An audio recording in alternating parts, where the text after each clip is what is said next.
अरे सुनो सुनो गांव वालों, अरे मेरी फसल पक चुकी है भैया। अरे बंसी काका, अरे बस 1-2 दिन में फसल कटेगी है। बाजार में फसल बिकने के बाद मेरी तरफ से सबको दावत है भैया। गांव वाले खुश होते हैं, लेकिन ठाकुर नहीं। ठाकुर रमेश और बल्लू को बोलता है, क्या कहा? अगर इसकी फसल बिक गई तो तुम दोनों का क्या होगा? सोचो, तुम दोनों बस फसल बोते रहे और देखो फल ये ले गया। रमेश और बल्लू का चेहरा मायूस हो जाता है और ठाकुर वहां से चला जाता है। अगले दिन सुबह हरिया अपने घर में सो रहा है, तभी उसको बूंदाबांदी की आवाज आती है। हरिया उठकर देखता है तो हैरान रह जाता है, क्योंकि बारिश बहुत हो चुकी है। उसकी आधी फसल पानी में डूब चुकी है। अरे अरे नहीं, अरे अरे ये नहीं हो सकता। अरे नहीं नहीं नहीं, मैंने कर्ज लेकर ये फसल बोई थी। नहीं।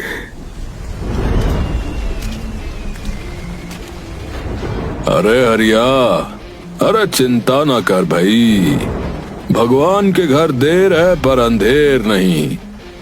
इस बार फसल गई, अगली बार सब दुगना होगा भाई, है? हाँ ठाकुर जी, आपकी बातों में तो इतनी मिठास टपक रही है कि आपकी बातों के आगे तो चीनी फीकी पड़ जाएगी। हाँ। भैरव लाल के चेहरे पर हल्की चिढ़ साफ झलकती है। हरिया अपने टूटे फूटे खेत की मिट्टी हाथ में उठाकर देखता है। बारिश की बूंदें अब भी गिर रही हैं, जैसे आसमान भी उस पर तरस खा रहा हो। हे धरती मैया, अरे कुछ तो कर दो, वरना अब हल नहीं। अब की बार मैं ही बिखर जाऊंगा, बता रहा हूँ। अचानक आसमान से एक चमकदार रोशनी जमीन को हल्का छूती है, पर सब इसे बिजली समझकर नजरअंदाज करते हैं। हरिया के खेत के एक कोने में छोटा सा गड्ढा बन चुका है, लेकिन अब तक किसी की नजर उस पर नहीं गई। गर्मी तेज है। हरिया का मिट्टी का घर, बाहर टूटी खटिया, बगल में पुराना बैल और एक रस्सी पर सूखते कपड़े। उसकी बीवी गीता पतली सी रोटी बना रही है। जब देखो तभी यही हाल, न दाल न नमक, ऊपर से तुम हो जैसे कोई कर्जा खींचने वाली मशीन। अरे भाग्यवान, अब मैं क्या करूं बताओ, हैं? अरे फसल गई पानी में, बीज गया कीचड़ में और आत्मा गई बैंकों में। तभी दरवाजे पर जोर की दस्तक होती है। अबे कौन है?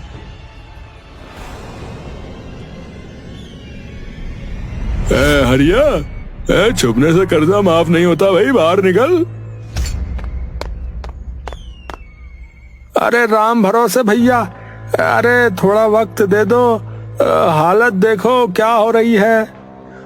अरे हालत नहीं देखता बैंक भैया, अगली बार ट्रैक्टर ले जाएंगे बता रहे। इस बार तू जा अपनी साइकिल पे ही।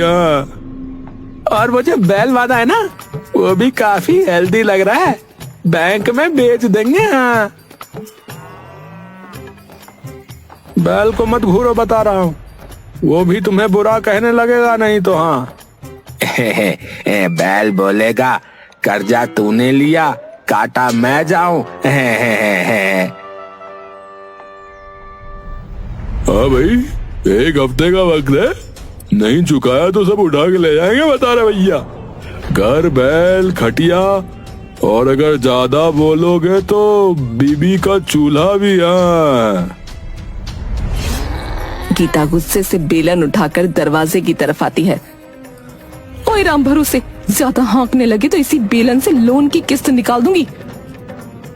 अरे भाग्यवान, तू तो सरकार से भी तेज बेलन चलाती है। याद रखना हरिया, खेत गया अब घर जाएगा, और अगली बार बेलन नहीं बुलडोजर लाएंगे। तीनों निकल जाते हैं। हरिया की आंखें भर आती हैं। तुम चिंता मत करो जी, भगवान बड़ा है, कोई ना कोई रास्ता निकाल देगा। अरे रास्ता अब सिर्फ एक ही है राम, या तो चमत्कार हो जाए या फिर मैं। सूरज ढल रहा है। हरिया की आंखों में थकावट और हाथों में हल है। फटे कपड़े, पसीने से तरबतर। खेत एकदम नया जोता गया है। साफ मिट्टी की लकीरें, कुछ जगहों पर नए बीज।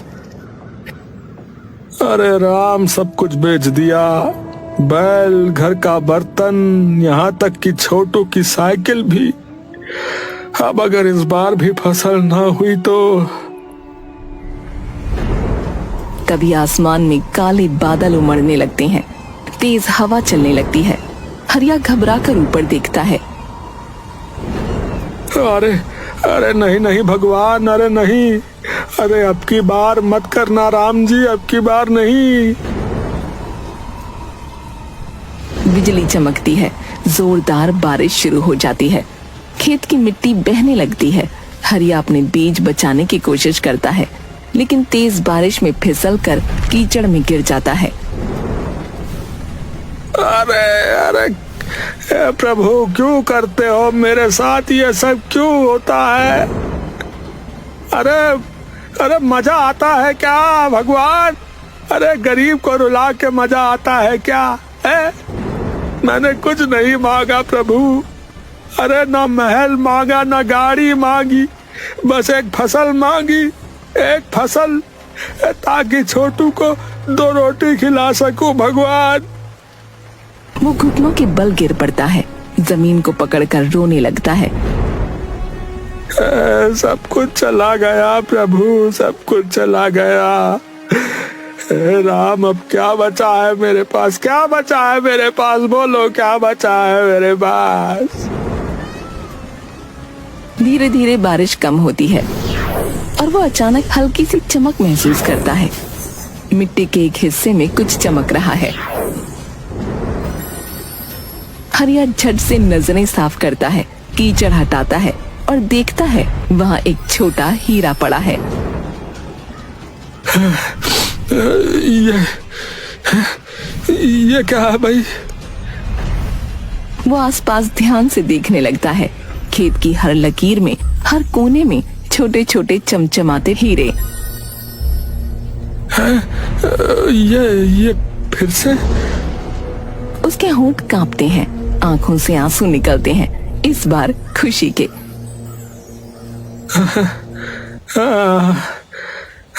तुमने सुन लिया, सच में सुन लिया प्रभु, सच में सुन लिया प्रभु। हे भगवान, तुम बड़े चालाक हो, हैं? अरे पहले डराओ, फिर दुगना दे दो, हैं? वो मिट्टी से हीरा उठाता है और अपने सीने से लगाता है। इस बार मैं संभाल लूंगा। धन्यवाद प्रभु, धन्यवाद।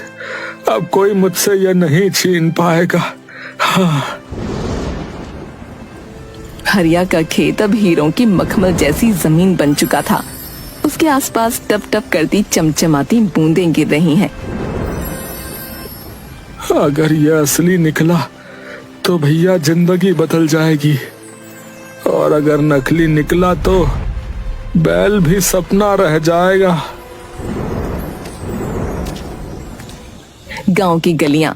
हरिया चुपचाप लोगों से बचते हुए सुनार की दुकान की तरफ बढ़ता है।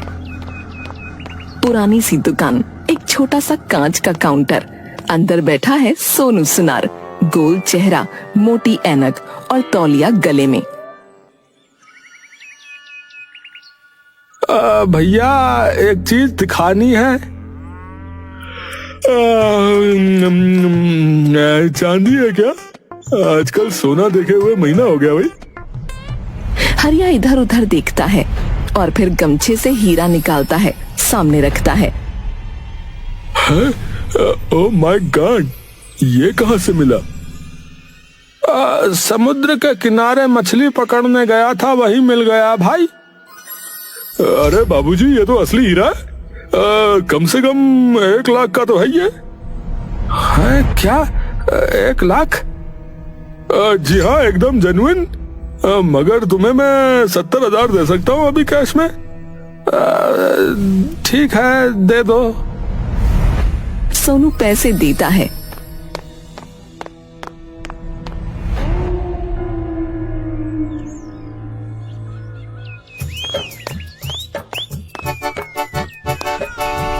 हर बार वो पैसे लेकर पहले कर्ज चुकाता, राम भरोसे को, फिर पिंकी को, घर की मरम्मत करवाता है। हरिया अब गांव में थोड़ा अच्छे कपड़े पहनने लगा है, लेकिन वो अभी भी सबके सामने सीधा सरल किसान ही बना रहता है। अरे बाजी की कसम, ये हरिया कुछ तो छुपा रहा है। हाँ, पहले जिसकी थाली में दाल नहीं थी, अब उसकी थाली में लड्डू आ गए। बहुत कुछ ज्यादा ही गड़बड़ है। आजकल बहुत शहर जा रहा है और आया भी तो नकाब लगाकर।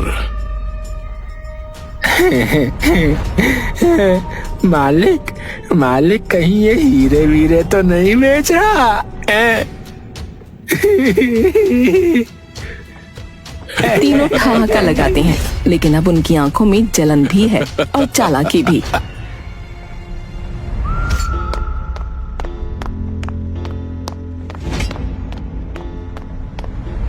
ए, सुन बे गोलू, और तू भी फंटू, हरिया के पीछे का सच पता करना है। मतलब जासूसी है? मिशन हीरा शुरू करें? इधर देखो जोक स्टार्स, उस हरिया के पास अचानक इतने पैसे कैसे आ गए, ये जानना है, समझे? वो रोज गांव से बाहर जाता है बदले हुए कपड़ों में और लौटता है पैसा लेकर। कुछ तो बहुत बड़ा छुपा रहा है वो। अरे कल से उसकी पूछ बनेंगे हम और इसकी जेब में झांकेंगे।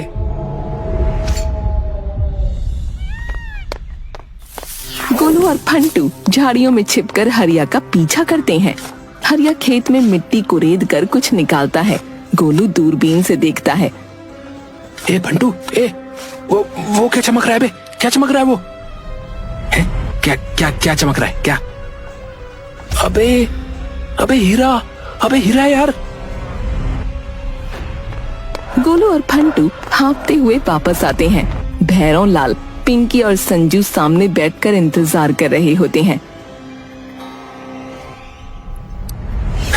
मालिक, आपके खेत वाला हरिया हीरों का बाप बन गया है मालिक। अरे हीरे उग रहे हैं उसके खेत में जैसे मूंगफली।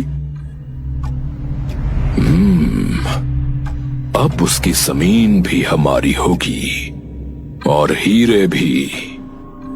चलो दिखा दे उसे हम उसकी असली जगह। आज वो सब कुछ खोने वाला है।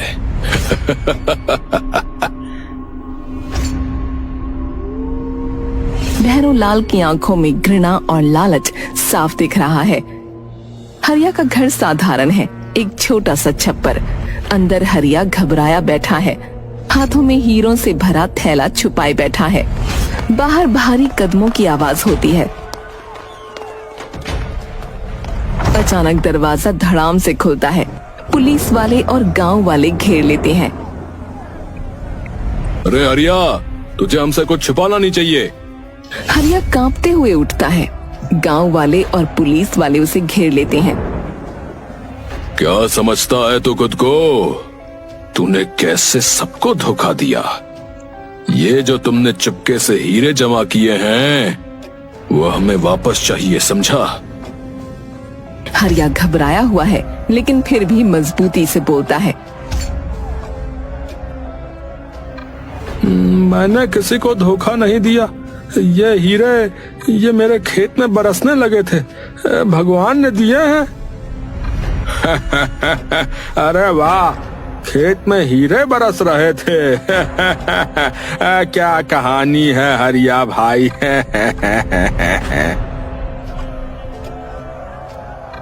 गांव वाले जोर जोर से हंसते हैं।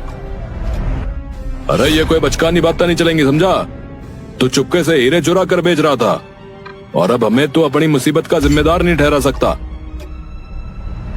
हरिया का चेहरा सफेद पड़ जाता है। वो हाथ जोड़कर कहता है, अरे मुझ पर विश्वास करो, ये हीरे सच में मेरे खेतों में बरसे थे। मैंने किसी से कुछ नहीं चुराया। भैरव लाल खींचकर उसकी तरफ आता है। अगर तू सही है तो फिर ये हीरे तुझे वापस देने होंगे या फिर हम तुझे हरियाणा पुलिस के हवाले करेंगे, समझा? ताकि तेरी सजा तय हो सके, समझा? हरिया की आंखों में डर है, लेकिन वो समझ नहीं पाता कि क्या करे। वो घर से हीरे निकालता है और भैरव लाल की ओर बढ़ाता है। गांव वाले धीरे धीरे हीरे लेकर बाहर जाने लगते हैं। भैरव लाल उन सबको देख रहा है और उसकी आंखों में एक खौफनाक जीत का भाव है। अब से तुम इस गांव में कुछ भी नहीं रहोगे, ये तुम्हारी सजा है हरिया भाई। हरिया के चेहरे पर शिकन और दर्द साफ दिख रहा है, लेकिन वो चुप रहता है। भैरव लाल के चेहरे पर जीत की गहरी मुस्कान उभरती है। अब तू कभी भी वापस उठकर खड़ा नहीं हो पाएगा हरिया, तेरा ये सपना टूट चुका है। फिर से गांव वाले मस्ती में अपने अपने रास्तों पर जाने लगते हैं और हरिया अकेला खड़ा रहता है। उसकी आंखों में खालीपन और टूटे हुए सपने का खौफ है। सूरज उगते हुए दिखता है। हरिया खड़ा है, लेकिन अब उसकी आंखों में किसी तरह की उम्मीद की चमक नहीं। उसके हाथों में खाली थैला है। कोई फसल नहीं है और उसने पूरी मेहनत से लगाई गई नई फसल को फिर से सूखा और बेमुरब्बत बारिश के कारण खो दिया है। उसके चेहरे पर विफलता और थकान साफ दिख रही है। दूर से भैरव लाल, पिंकी और संजू आते हैं हंसते हुए और हरिया को ताना मारते हैं। हाँ हाँ, अब तेरे खेत में पानी की बारिश आ गई ना। हीरे तो अब नदारद हो गए। अब क्या करेगा तू? क्या खेती करेगा?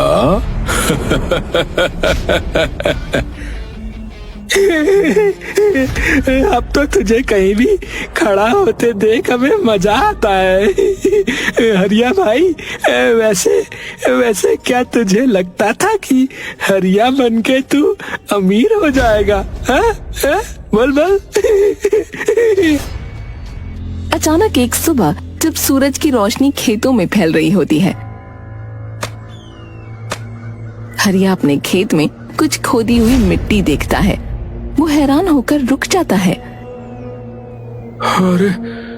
अरे राम जी, ये क्या है?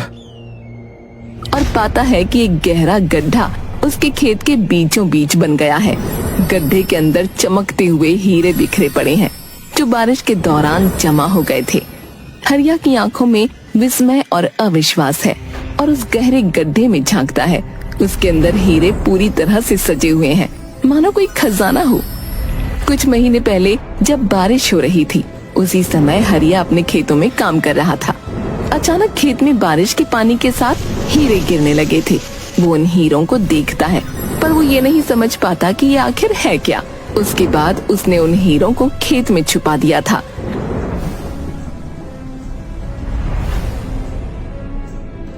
हरिया गड्ढे के अंदर से हीरे निकालता है, एक एक करके।